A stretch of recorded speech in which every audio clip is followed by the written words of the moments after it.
안녕하세요. 체질에 집착하는 한의사 자연한의 한의원 박철진 원장, 자연한의 한의원 김태현 원장입니다. 여름철을 맞이해서 저희가 다이어트에 대해서 모든 것을 안내해드리는 영상 시리즈를 올려드리고 있는데요. 좋아요와 구독 버튼 그리고 알람 설정까지 부탁드리겠습니다.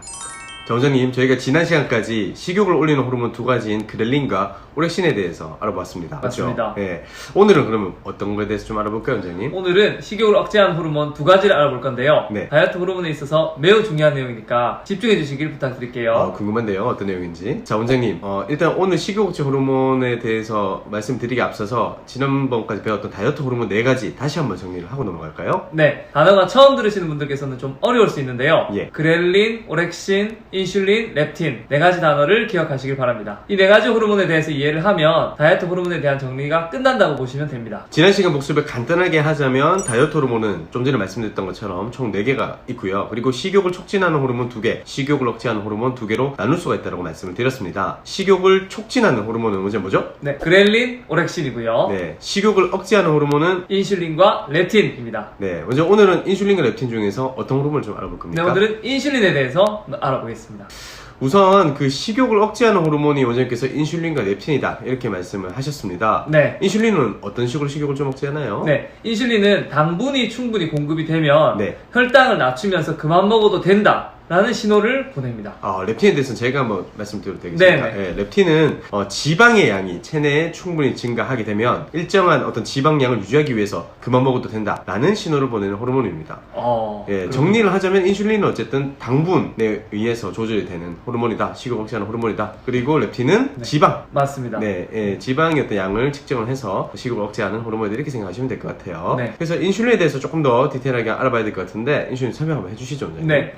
인슐린은 섭취한 당분을 세포가 에너지원으로 사용할 수 있게 도와주는 역할을 담당하고요. 네. 렙틴은 그럼 어떤 역할을? 렙틴은 체내의 지방을 에너지원으로 사용할 수 있게 도와주는 역할을 담당하고 있습니다. 그러니까 다시 말해서 인슐린과 렙틴이 적절히 분비되는 상황에서는 식욕이 억제가 되고요. 그리고 에너지 대사를 촉진해서 체중을 감소시키는 그런 좋은 호르몬들이다. 이렇게 말씀드릴 수가 있겠죠. 자, 먼저 인슐린이라고 하면 저희가 좀 전에 혈당을 낮춘다라고 했잖아요. 네. 그래서 인슐린이 저희가 그냥 생각하기에는 혈당을 낮추고 뭐 세포 내로 당분을 집어넣어주는 좋은 역할만 할 것 같은데 어떻습니까, 원장님? 네, 이게 안타깝게도 네. 지방을 증가시키는 역할도 한다는 것이 문제입니다. 그렇습니까? 네. 인슐린이 그러면 체내의 지방을 축적하는 역할을 함께 담당하고 있다 이렇게 생각하면 될까요? 맞습니다. 네, 한번 얘기를 해주십시오. 그럼 인슐린 역할이 어떤 거길래 도대체 지방까지 증가시키는지. 네. 인슐린의 역할에 대해서 진짜 쉽게 이야기를 하자면요. 네. 우리의 세포 안으로 네. 포도당이 들어와야 되는데 네. 포도당이 혼자서 스스로는 못 들어가는 거예요.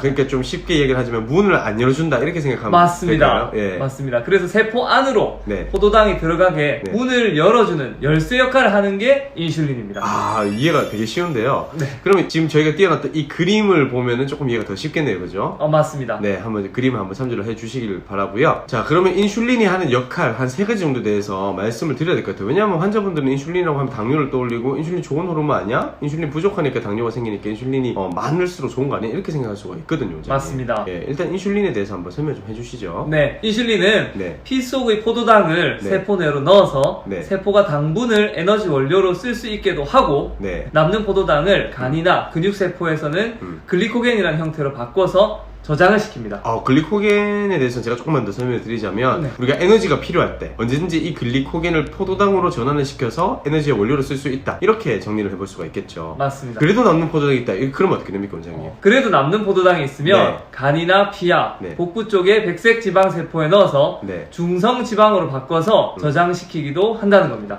그렇겠네요. 어찌됐든 모든 세포 네. 안으로 당분이 들어가도록 역할을 하는 것이 인슐린이다 이렇게 좀 정리를 해볼 수가 있을 것 같아요. 맞습니다. 그죠? 그래서 이제 세포 안으로도 당분이 들어가서 에너지원으로 쓸 수 있기도 하고요. 그리고 네. 간이나 근육세포에서 글리코겐으로 저장할 수 있도록 안으로 들어가기도 하고요. 그리고 백색 지방 세포 안으로도 당분이 들어가서 중성 지방을 바꿔 저장시키기도 한다. 이렇게 정리를 해볼 수가 있을 것 같은데요. 그럼 문제가 되는 점이 마지막 말씀하셨던 이 지방과 관련된 내용인가요, 원장님? 맞습니다. 네. 문제는 이 간이나 네. 복부, 피하 쪽에 지방이 많이 쌓이면 네. 인슐린 저항성이 발생한다는 것이죠. 인슐린 저항성이 뭔지 조금 궁금한데 한번 설명해 주실까요? 인슐린 저항 단어가 좀 어렵거든요. 인슐린 저항성, 말이 뭔가 어렵죠? 네. 그런데 말입니다. 이 저항성이라는 단어 뭔가 나쁜 의미를 가지고 있지 않을까요? 아, 맞습니다. 이 저항성이라고 하는 것은 정말 좀 쉽게 이야기를 하자면 내성이 생긴다 이렇게 이해를 해주시면 되겠습니다. 인슐린 저항성 이퀄 인슐린 내성이다 이렇게 이해를 하시면 될 것 같아요. 인슐린이 충분히 우리 몸에서 분비가 되고 있음에도 불구하고 적게 분비된다 라고 착각하는 상황이 발생할 수 있다는 것이죠. 그러니까 다시 말해서 우리 몸의 세포들이 인슐린에 대해서 제대로 반응하지 않는다 이렇게 말씀을 드릴 수가 있을 것 같아요. 자, 그러면 인슐린 작용에 대해서 이해를 좀 쉽게 해야 되는데 이 그림을 좀 잘 봐주시면 좋을 것 같아요. 원장님 이 그림으로 한번 설명 한번 해주시죠. 네, 이 그림 보면 노란색이 네. 인슐린입니다. 노란색 인슐린요. 네. 그리고 보라색이 당분입니다. 네, 당분이죠. 그리고 네. 주황색이 세포입니다. 네. 인슐린은 세포 안으로 당분, 네. 영어로는 글루코스가 들어가도록 문을 열어주는 열쇠 역할을 하는데 이 작용이 제대로 안 되는 거예요. 아, 인슐린 저항성이 생기면 이 작용이 제대로 안 된다. 네. 지금 띄워드린 이 그림의 작용이 제대로 안 된다. 이렇게 말씀을 드릴 수 있겠죠. 맞습니다. 그러니까 다시 말해서 인슐린이 세포에게 포도당이 들어갈 수 있게 문을 좀 열어줘 라고 요청을 하는데도 불구하고 이 세포가 문을 열어주지 않는 상황이 발생한다. 이렇게 생각을 하면 되겠습니다. 맞습니다. 그럼 원장님, 이 피 속의 포도당들이 세포 속으로 들어가지 못하고 피 속에 많이 남아있게 되잖아요. 이건 뭐라고 하죠? 이걸 당뇨병이라고 아, 하죠. 이게 당뇨병인 거군요. 그러면은 이제 인슐린 저항성이 당뇨병을 유발한다 이렇게 생각을 하면 되겠다, 그죠? 맞습니다. 네. 그러면 이렇게 피 속 포도당이 증가를 하게 돼버리면 다시 인슐린이 증가가 되지 않을까요? 맞습니다. 계속 인슐린 분비량을 늘리도록 음. 우리 몸에서 반응하게 되겠죠. 그렇겠죠. 그래서 이렇게 인슐린이 증가된 상황이 지속이 되면 식욕이 억제되지가 않고, 그리고 인슐린이 높아진 만큼 계속 당분을 또 찾게 될 거고요. 그리고 지방을 에너지원으로 사용하지 않는 몸이 되면서 자꾸만 우리 몸에는 지방이 축적이 되는 그런 현상이 발생하게 되는 것이죠. 그래서 원장님, 그러면 인슐린의 어떤 증가 아니면 인슐린 저항성 그 자체가 비만을 일으키는 원인이다 이렇게 볼 수가 있을까요, 원장님? 맞습니다. 네. 그리고 반대로 비만이 인슐린 저항성을 증가시키기도 하죠. 지금 이제 이야기를 들어보니까 결국 인슐린이 말 그대로 좀 다이어트에 굉장한 적이다 이렇게 정리를 해볼 수가 있을 것 같은데, 맞습니다. 인슐린 분비를 좀 잘 잡아야 될 것 같아요. 네. 이 부분이 사실 핵심이죠, 다이어트에서는. 자, 그럼 이런 인슐린 저항성을 낮추는 것이 다이어트의 핵심이 되겠죠. 그렇죠. 인슐린 저항성을 낮추려면 그럼 어떻게 해야 될까요, 원장님? 네, 급격한 인슐린 상승을 일어나지 않도록 해야 합니다. 급격한 인슐린 상승이 나지 않도록 한다. 그러면 뭐 혈당을 갑자기 팍 올리는 음식이라든지, 아니면 우리가 나쁜 당분의 섭취라든지, 아니면 음식의 좀 과량 섭취, 이런 것들이 좀 지속이 되는 이런 상황들이 반복이 되면 인슐린 분비가 폭발적으로 증가하게 되지 않습니까? 맞습니다. 이런 부분들을 좀 줄여야 한다 이런 말씀이실 것 같아요. 그죠? 맞습니다. 제일 대표적인 게 어떤 게 있습니까, 네, 원장님? 대표적으로 햄버거, 네. 콜라, 과자 등의 나쁜 당분의 섭취를 줄이는 것이 네. 매우 중요합니다. 햄버거, 콜라, 과자 같은 나쁜 당분은 뭐 다 알고 있는 사실인데, 네. 이거 말고 과일이나 아니면 뭐 귤이나 현미 뭐 이런 쪽 좋은 당분은 마음껏 먹어도 될까요? 사실 나쁜 당분만이 아니라 네. 당질 섭취량 자체를 제한하는 것이 중요합니다. 인슐린 저항성을 낮추려면 당질 섭취량 자체를 그럼 제한해야 된다. 네. 당분 섭취 자체를 제한해야 된다. 이렇게 좀 정리를 해볼 수 있겠네요, 그죠? 맞습니다. 그 이유가 뭔가요, 원장님? 어찌됐든 당분이 들어오면 네. 인슐린 분비가 촉진되기 때문이죠.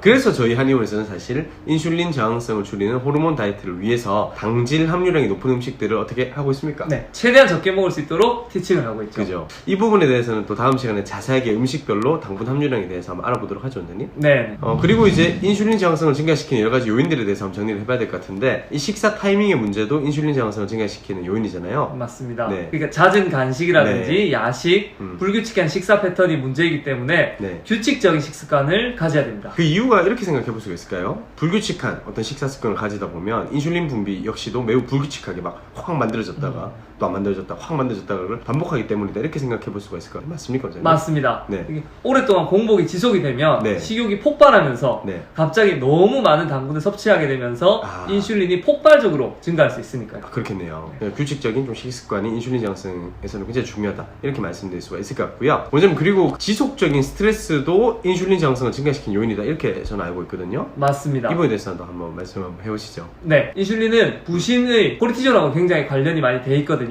그렇죠. 그래서 우리가 스트레스를 지속적으로 많이 받게 되면 네. 코르티졸 분비가 증가하게 되고, 그러면서 인슐린 저항성이 유발되게 됩니다. 그렇군요. 그럼 스트레스 관리도 인슐린 저항성에 있어서 굉장히 중요하다 이렇게 정리를 해볼 수가 있을 것 같고요. 맞습니다. 그리고 마지막으로 뭐 수면 부족의 지속 역시도 인슐린 저항성을 증가시키는 원인이지 않습니까? 수면이 부족하게 되어도 역시나 부신 피로가 좀 극심하게 되고 역시 코르티졸 분비량에 따라서 인슐린 저항성이 유발될 수가 있다. 이렇게 보면 되는데 그래서 어찌됐든 다이어트에 있어서 좀 충분한 수면이 굉장히 중요한 것 같아요, 원장님. 아주 중요하죠. 네. 잠을 제대로 못 자는 생활을 반복했더니 살이 찌더라. 이런 경우를 많이 보셨을 건데요. 네, 이게 바로 인슐린 저항성과 관계한다. 이렇게 정리를 해볼 수가 있겠다, 그렇죠? 그리고 부신에 대한 코르티졸 호르몬은 또 다음번에 한번 영상에서 원장님께서 정리를 한번 해주십시오. 알겠습니다. 네. 자, 원장님 지금까지 인슐린 저항성에 대해서 알아봤는데요. 정리를 한번 지난번처럼 한번 해주십시오, 원장님. 네. 인슐린 저항성을 줄이는 첫 번째 다이어트 법칙, 당질 섭취량을 줄여야 됩니다. 아, 네. 두 번째 다이어트 법칙, 규칙적인 식사 패턴을 가져야 됩니다. 세 번째 다이어트 법칙, 스트레스 관리를 잘해야 됩니다. 네 번째 다이어트 법칙, 일찍 자는 습관, 충분한 수면 습관을 가지는 습관을 들여야 됩니다. 아, 정리 너무 깔끔하게 해주셨네요. 다음 시간에는 인슐린 저항성과 세트로 발생하게 되는 렙틴 저항성에 대해서도 알아보도록 하겠습니다. 오늘 조금 호르몬 내용이라서 어려운 내용이었는데 어떻게 도움이 좀 되셨는지 모르겠어요. 이번 다이어트 시리즈 영상을 다 따라오시면 다이어트에 대한 모든 것을 알게 되실 겁니다. 이번 영상이 도움이 되셨다면 좋아요와 구독 버튼 그리고 알람 설정까지 부탁드리겠습니다. 저희는 다현안의 한의원 연산점 박철진 원장, 다현안의 덕천점 김태원 원장이었습니다. 네, 영상을 시청해주셔서 감사합니다. 감사합니다.